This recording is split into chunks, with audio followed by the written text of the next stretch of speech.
name is Millie Marsh, and I'm a Mac admin and a Jamf admin.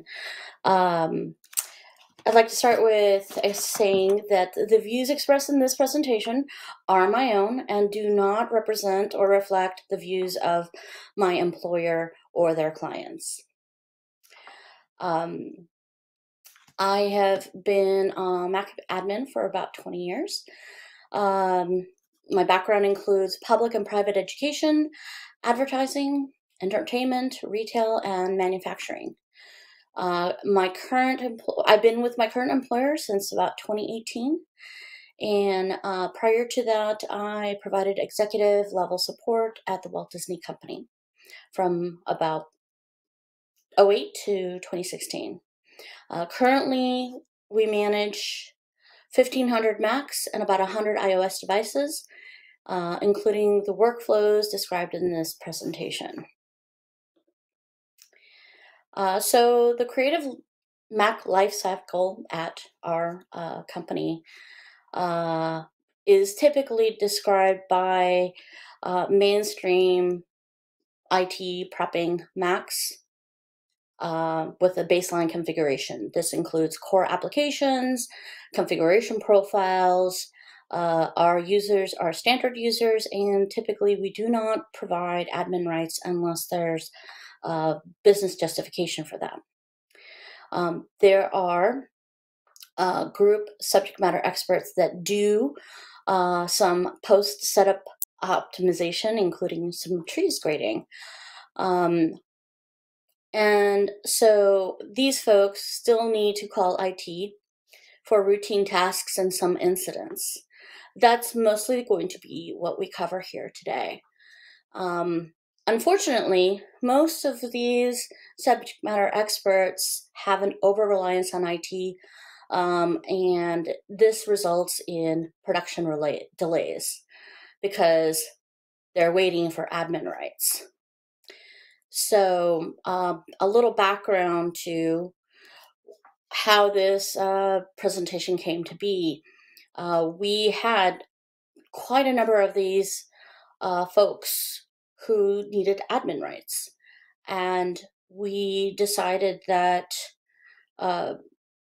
based on what the business was telling us, they were very concerned that maybe they were doing, bad things, or that they were trying to subvert our security baseline configurations. And as I talked to these subject matter experts, it became very clear that these are people that were trying to help smaller groups within the company that had very specialized tasks. So it reminded me of an occasion when I worked in education where some of the teachers that had students who were overly excited about technology, the students, not the teachers, didn't know what to do about the students. And when I would come in as the technology coordinator, I would encourage these teachers to encourage these students, to help them, to help translate, to facilitate, to become subject matter experts. And so this situation at my current employer reminded me of that occasion. So I proposed to the business that perhaps we, in fact, provide admin rights and create these heroes or deputies or whatever moniker you'd like to use to enable and empower these users to provide support to their specific smaller groups. So who are these users? Well, typically they are video editors, sound engineers, animators, 3D modelers, digital colorists, retouch artists, and photographers. And the subject matter experts will typically come out of smaller groups that contain these types of people. You might have a group of all video editors, or you might have a group of all sound engineers. At the end of the day, they're very specialized in what they do, and it's not typically something that your general IT groups would necessarily have subject matter expertise on. And it's not necessarily something that you want your general IT to spend hours and hours trying to gain knowledge and try and support. So, what sort of software or equipment do they use? Well, they are pro level Macs with um, non-linear editors, plugins, or digital audio workstations. They are typically connected to multiple monitors, or they have calibrated reference displays. They have high-speed storage, fiber channel SAN, render farms. You start saying things like this to general IT, especially in an environment where you may not have an entire support staff that is familiar or comfortable with Mac. This could become very troublesome for that IT department and for this small group. They also might have video routers, rack-mounted effects, PCIe cards, AV gear. And to be honest, most of this stuff I have a very high level understanding of, but I will always defer and work with the subject matter experts to get them to the best solution possible. They may also have other specialized peripherals. For example, most recently, we discovered we have certain groups that use large format or medium format camera backs that, guess what, are not currently supported, but we'll get to that later. When are they working? Well, they're not typical 9 to 5 folks. They have long hours. They typically work on the weekends. They have unusual schedules. They're typically on location. So you might be dealing with a production group, or you might be dealing with a group that needs to have a custom edit suite that may be air gapped. They are employing mobile photo carts, whether they are professionally done or they're haphazardly put together, but that's what works for them. You don't mess with that because that's part of what's bringing revenue into the company. Um, and they may have restricted environments.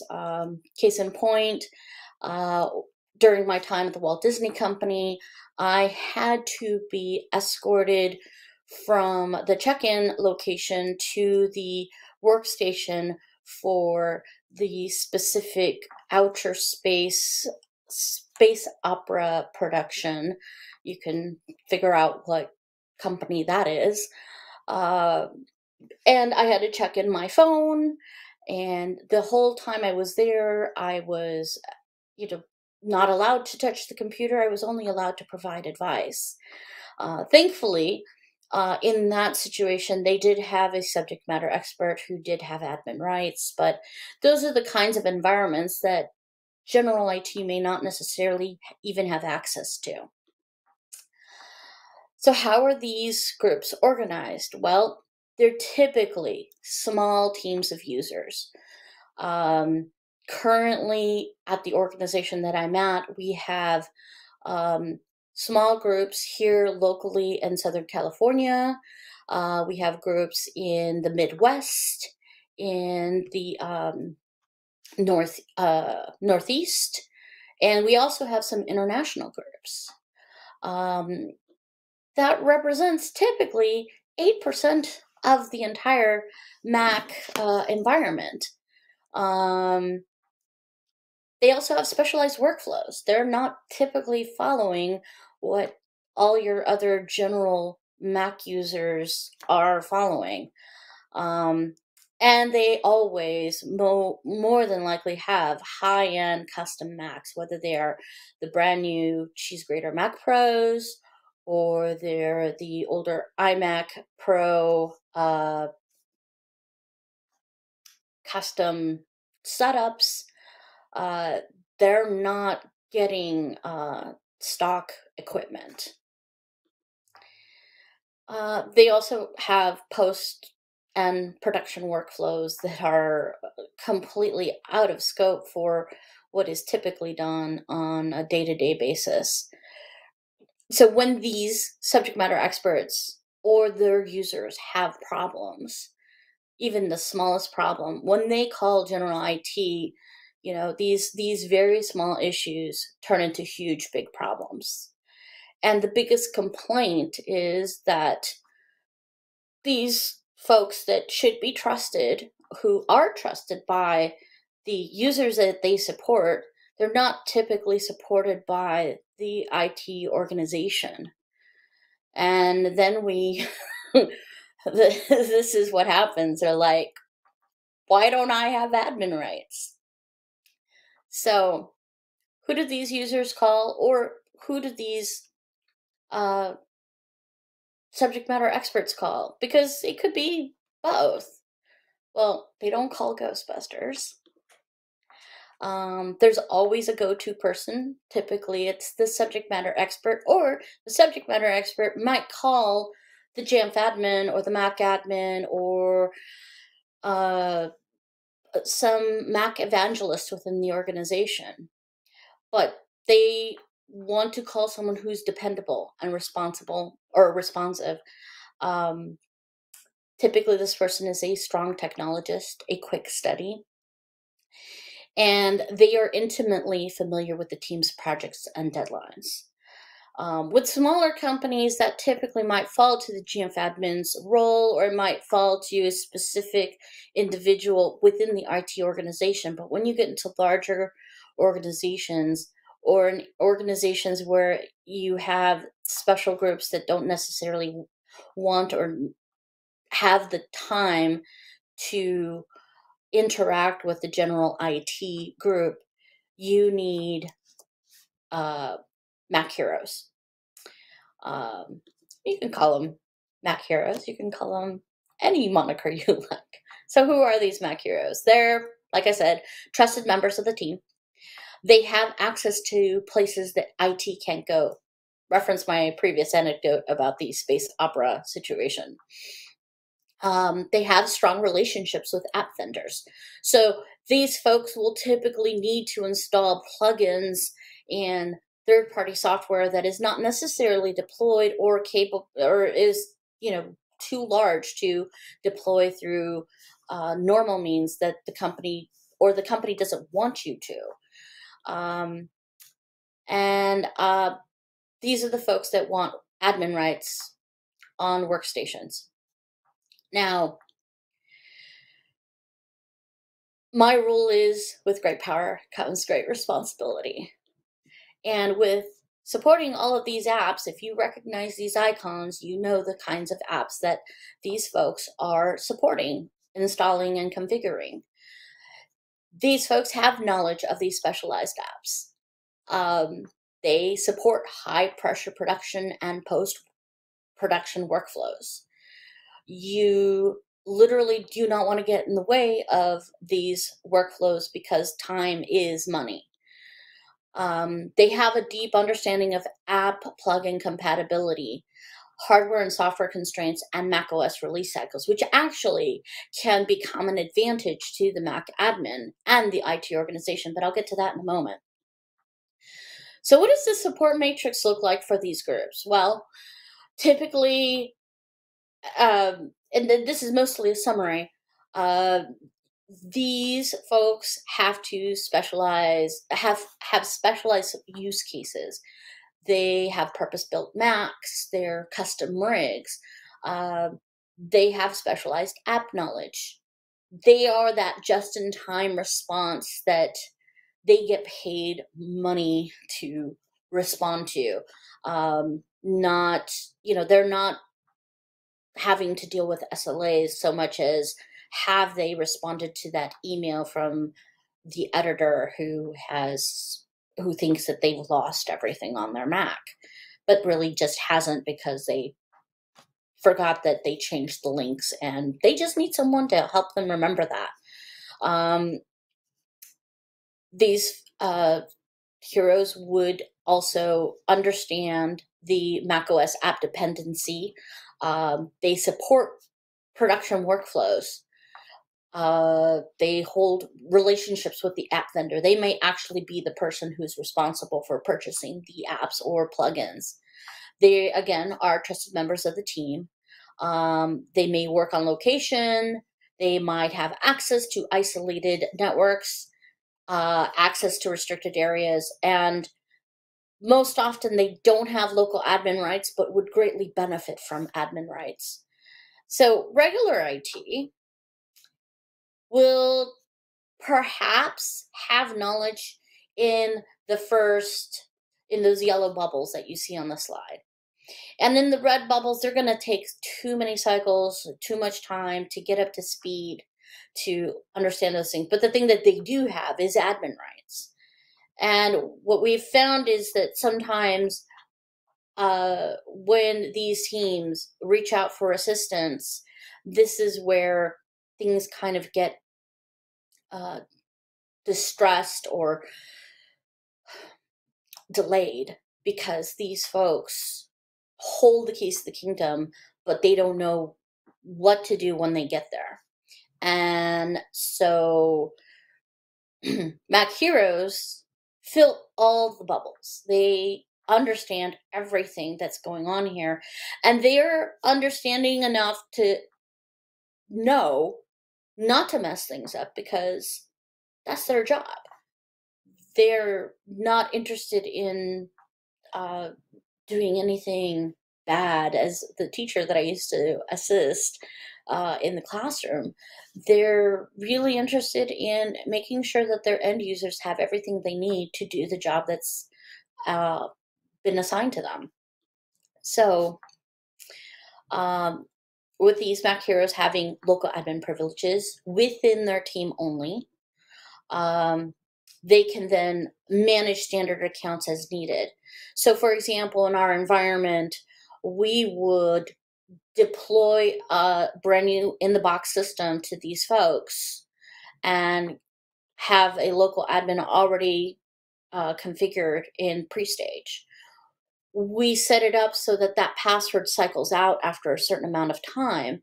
And so when that hero gets the computer, they log in, they set up their own account, they set their admin rights, and then at that point, they can set up additional accounts as needed, whether they are shared accounts for a kiosk sort of station or an assigned user who's going to be assigned that computer moving forward. But those accounts are set up as standard accounts.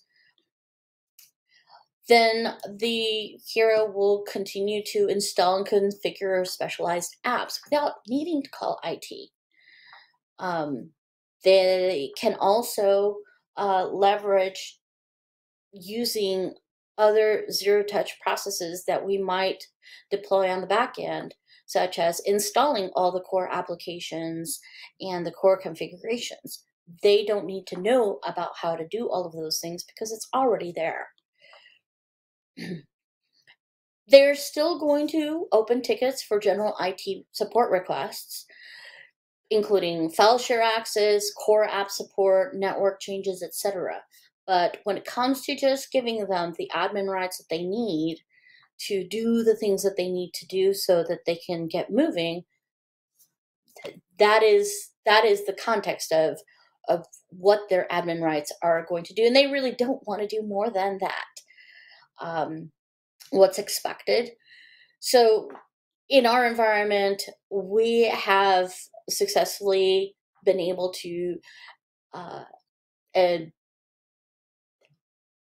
recruit our heroes to proactively test macOS beta releases, which is critical in these groups because these are the groups that are typically N-1, 2, 3, 4, and that's a problem.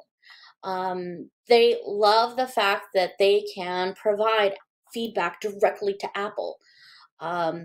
This is the first year that we've been able to really get them on board, and they really enjoy having this direct access to Apple.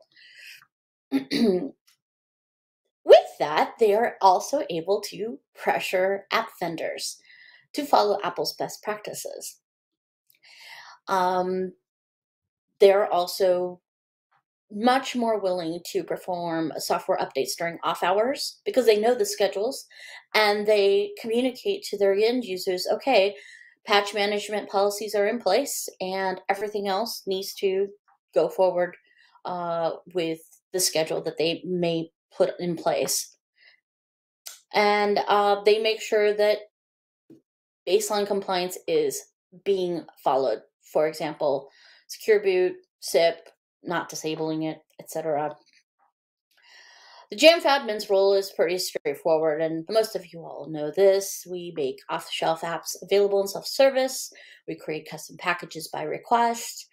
And mainly the reason I'm sharing this here is for those of you who may not know what a Jamf admin does, may be watching this presentation to see what this is about. These are the sorts of things that we disclose to the Mac Hero to let them know, look, this is what we will be responsible for. These are the things that we can help you with. And when they find out that we can arrange calls with our Apple SE or AE to discuss production workflows, they're over the moon. So I would like to share some real-world results of some of the groups that we've been working with. In the music design group, we have one hero, and he has 20 Macs. 10 are at home, and 10 are in the office due to COVID. The Macs deployed have been through ABM. They are currently locked at Mojave due to some, you guessed it, app limitations. Specialized app in this group is Logic Pro X. It's got a ton of plugins that they're using and they're trying to move forward with. The heroes' feedback, they've reduced downtime from 7 days from going to regular IT to under 4 hours. They've recovered 4 unused Logic Pro licenses as a result of working directly with the Jamf admin.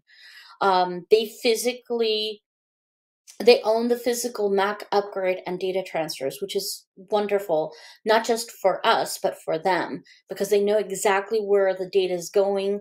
They have full control of that, and they can schedule it at their leisure. And currently, they're actively testing Big Sur and Monterey. With our TV and film production group, we have one hero, and he is managing 20 plus Macs, including MacBook Pros, Edit Suites, which include a couple of cheese graters and some iMac Pros. The newer Macs have been deployed via ABM. However, because production workflows and cycles tend to go long, they still have 10, 12, 6 devices in their environment that they're slowly transferring out. We can't put general IT in charge of that. And as a matter of fact, there had been a very spicy situation where had there not been a Mac Hero, it might have gone sideways very quickly. The software that they use is Avid, Final Cut Pro. They have a ton of plugins. They have SAMs, etc. If you're familiar with TV and film production groups, you know the kind of environment that these folks are in. The hero is steward of all the TV production equipment. They have full ownership of support, file shares, and networking. They install and configure specialty apps and settings, and they deal with the data migrations. This is definitely a job that general IT is not equipped to do, and it impacts their ticket count if they're having to just focus on this one group when they already have a hero to handle this. Finally, we have with our digital retouch artists, we have 3 heroes. There's about 30 Macs, probably more coming online. These are in 3 different physical areas around the United States and North America. We have newer Macs deployed via ABM. There's a mix of Big Sur and Catalina due to various peripherals and software restrictions. The hero is able to swap and set up computers on demand.